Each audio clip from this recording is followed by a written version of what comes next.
In 1946, America thought the fight was over. World War II had ended.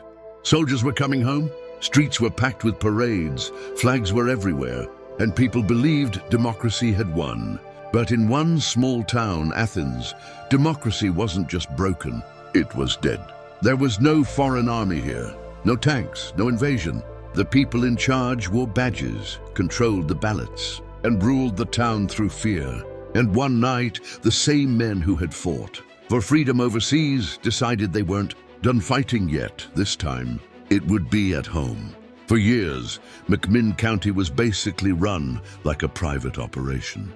Sheriff Paul Cantrell and his crew controlled elections, silenced critics, and stayed in power by force. Votes disappeared. Ballot boxes got lost. Deputies stood at polling places with guns, making it real clear who you were supposed to vote for, or else. People got beaten, shaken down for money, or thrown in jail for nothing. The jail wasn't about law and order. It was about control, and most people kept their heads down because pushing back felt pointless. Then the veterans came home. These weren't kids who'd never seen real danger. These were men who had survived Normandy, the Pacific, and brutal combat zones across the world. They had fought dictators and fascists in the name of democracy, and now they were being told their votes didn't matter. That didn't sit right, so they organized. They called themselves the GI Nonpartisan League, and their goal wasn't revenge. It was simple: clean elections, fair votes, no intimidation. In August of 1946, the veterans ran their own candidates and volunteered to watch the polls. They weren't looking for trouble. They just wanted to make sure the rules were followed. But election day played out exactly like it always had. Armed deputies showed up, ballot boxes were grabbed, poll watchers were arrested. The votes were hauled off to the county jail so officials could count them behind locked doors. That was the moment the veterans realized the system wasn't going to fix itself. As night fell, things changed fast.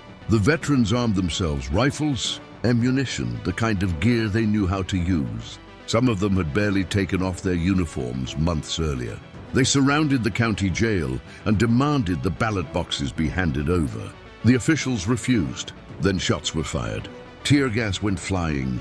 For hours, the quiet streets of Athens turned into a combat zone. Not because anyone wanted chaos, but because the law had already collapsed. By morning it was over. The deputies surrendered. The jail doors opened. The ballot boxes were recovered.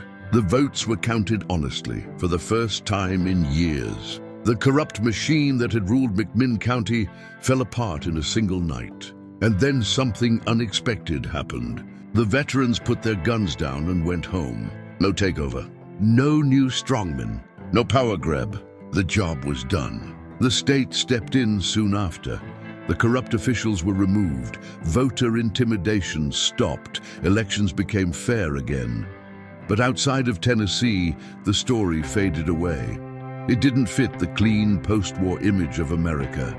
It raised uncomfortable questions, like what happens when the people in charge are the ones breaking the rules. By sunrise, the streets were quiet. The ballots were counted, democracy was back, and the men who had surrounded the courthouse didn't stay in charge. They walked away because this was never about control.